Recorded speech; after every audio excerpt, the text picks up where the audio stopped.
जय श्री राधे कृष्ण दोस्तों, जय महादेव। अधिक मास महात्मा के कल के अध्याय में हमने जाना था द्रौपदी की अग्निकुंड से उत्पत्ति व श्री कृष्ण का पुरुषोत्तम व्रत का उपदेश देना। इसके आगे की कथा हम आज के अध्याय में श्रवण करेंगे। 13वां अध्याय चित्रधर्मा का वैकुंठ गमन तथा दृढ़धनवा राजा की कथा। बोलो पुरुषोत्तम भगवान की जय। ऋषि बोले, हे सुत जी, कृपया हमें यह बताइए कि राजा दृढ़धनवा ने पुरुषोत्तम मास की सेवा से क्या प्राप्त किया। अपना राज्य, पतिव्रता स्त्री, पौत्रादि, अनंत सुख एवं योगी जन दुर्लभ भगवान का लोक कैसे मिला। सुत जी बोले, हे ब्राह्मणों, श्री नारायण ने भी नारद जी को इस इतिहास को पहले कहा था, वही मैं तुम्हें सुनाता हूँ। हे मुने, यह पापनाशक चरित्र तथा गुरु मुख से जैसे मैंने सुनी है, वही दृढ़धनवा राजा की कथा तुमको सुनाता हूँ। श्री नारायण बोले, हे नारद, राज दृढ़धनवा की गंगा समान पवित्र पुरानी कथा तुम सुनो। चित्रधर्मा राजा के बड़े तेजस्वी, सत्यवादी, सर्वगुण संपन्न पुत्र राजा दृढ़धनवा हुए। उन्होंने चारों वेद बड़ी प्रसन्नता एवं चतुरता के साथ पढ़े। जिस प्रकार भूली बात दोहराने पर याद हो जाती है, इस प्रकार गुरु जी से एक बार सुनने मात्र से आपने याद कर लिए। विद्या अध्ययन करने के उपरांत गुरु जी को दक्षिणा देकर आज्ञा प्राप्त कर अपने पिता के नगर में आए। नगर निवासियों को आनंदित करते हुए अपने महल में पहुंचकर पिताजी को प्रसन्न किया। तब राजा ने विचार किया कि अब मुझे बाकी बचे समय में प्रसन्न मुख, दो भुजा वाले मुरलीधर श्री कृष्ण की आराधना करनी चाहिए। इसलिए मुझे भी वन में जाकर श्री हरि भगवान की सेवा करनी चाहिए और घर, धन, स्त्री, पुत्र आदि के प्रेम पाश को काटना चाहिए। ऐसा दृढ़ निश्चय करके अपने योग्य पुत्र दृढ़धनवा पर राज्यभार छोड़ वैराग्य धारण कर पुनः आप ऋषि आश्रम में चले गए। वहां जाकर निराहार रहकर सब कामनाएं छोड़कर राजा के मन में श्री कृष्ण का ध्यान करते हुए तपस्या प्रारंभ की तथा राजा चित्रधर्मा तपस्या करते करते वैकुंठ को प्राप्त हुए। राजा दृढ़धनवा ने पिता के वैकुंठवास के समाचार को सुना। पिता भक्त महाराज दृढ़धनवा ने हर्ष एवं शोक में विद्वानों के कथानुसार पिता का क्रियाकर्म किया। पवित्र नगर पुष्करावर्तक में नीति शास्त्र में निपुण राजा राज्य करने लगा।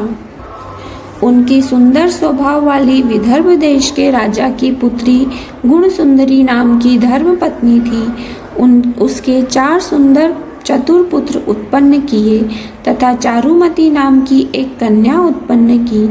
उनके चारों पुत्र माननीय शूरवीर थे। चित्रवाकु, चित्रवाह, मणिमान और चित्रकुंडल उनके नाम थे। श्री नारायण बोले, एक दिन रात्रि में सोते समय राजा विचार करने लगा कि यह सब सुख किस बड़े पुण्य का फल है। मैंने कोई तप नहीं किया, न कोई दान किया, न कोई हवन ही किया है। इस समय किसके पास जाकर अपने भाग्य का कारण जानूं। इस प्रकार विचारते हुए रात्रि बीत गई। प्रातःकाल ब्रह्म मुहूर्त में उठकर स्नान आदि नित्य कर्म किया। प्रातः संध्या करते हुए सूर्योदय होने पर अर्घ्य देकर भगवत कृपा से ब्राह्मणों आदि को स्वागत सत्कार, नमस्कार, दान आदि देकर घोड़े पर सवार हुए। राजा घोड़े पर सवार हो शिकार खेलने वन में जा पहुँचे। वहाँ मृग, बारहसिंहा एवं अनेकों भयानक पशुओं का वध किया। एक मृग राजा दृढ़धनवा के बाण द्वारा बिंद हुआ उस वन से दूसरे वन में भागने लगा। राजा ने भागते हिरण के खून की गिरी बूंदों को देखते हुए उसका पीछा किया, किंतु मृग कहीं जाकर छिप गया। राजा वन में भटकते रहे। राजा को प्यास लगने लगी और वह व्याकुल हो गए। जल की खोज करने पर उन्हें एक बड़ा सा सरोवर दिखाई दिया। वहां जाकर जल पिया और फिर किनारे पर जा बैठे। राजा ने वहाँ एक बड़ का पेड़ देखा।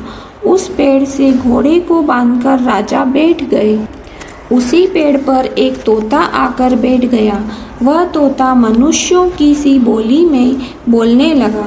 राजा उसे सुनकर बड़े आश्चर्य में पड़ा। वह तोता बोलने लगा कि इस संसार में अनेकों सुख हैं, उन्हें देखकर तू परम तत्व का विचार नहीं करता, तब भला इस संसार को कैसे पार करोगे। राजा के सामने वह कई बार इस प्रकार कहने लगा, जिसे सुनकर राजा प्रसन्न एवं मोहित हुए। राजा विचार करने लगा कि यह तोता नारियल के समान अगम्य सारपूर्ण श्लोक को बार बार बोलकर क्या कह रहा है।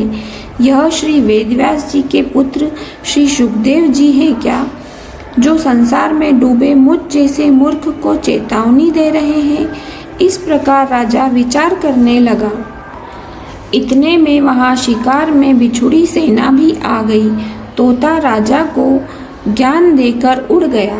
राजा भी तोते के वचन को याद करते हुए अपने नगर में आ गए।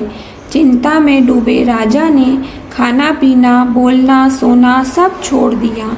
तब राजा के पास एकांत में आकर रानी ने पूछा। गुण सुंदरी बोली, हे राजन, आप इस प्रकार की उदासी कहाँ से ले आए हैं? उठिए, बातचीत करिए, सुख भोगिए। रानी के बार बार अनुनय करने पर भी राजा ने कोई जवाब नहीं दिया, क्योंकि राजा तो बार बार तोते के देवताओं के भी समझ में न आने वाले सारगर्भित वचन याद करते थे। रानी ने राजा की यह दशा देखकर लंबी श्वास छोड़ी और बड़ी दुखी हुई, किंतु सोचने पर भी पति की चिंता का कारण न समझ सकी। राजा को भी इस प्रकार सोचते हुए बहुत सा समय बीत गया तथा इस दशा से उबरने का कोई मार्ग नहीं दिखा। नारद जी बोले, हे मुने, चिंता में ग्रसित राजा दर्दनवा की कथा को अब आप आगे सुनाइए। आज की कथा यहीं समाप्त होती है। दर्दनवा की आगे की कथा हम कल के अध्याय में श्रवण करेंगे। बोलो पुरुषोत्तम भगवान की जय।